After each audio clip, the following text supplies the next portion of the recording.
Her life is an absolute illusion. Her mind travels beyond reality in seclusion, enhanced with beautiful visuals. Swimming through a peaceful atmosphere among the spiritual callings of cosmic secrets, to be informed of achieving status through a spiritual ritual of transformation. No corruption of her emotions, or despising her existence, and mocking her of self-belief. She's free to have emotions, and thoughts, and freedom to believe.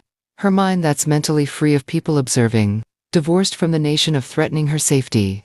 Here there's no exposure, no explanations needed, she's not hunted, there's no evil. She's the one who believes there's justice in love. Love is within her, she has escaped being organized and demanded to be killed. Discovered that I bleed just like everybody. She is isolated, and independent honest. She doesn't need love from a liar. She is her own truth, keeping love within. She is within an honest spiritual love, centered by sensitive and emotional love. She has self-respect be all one but free.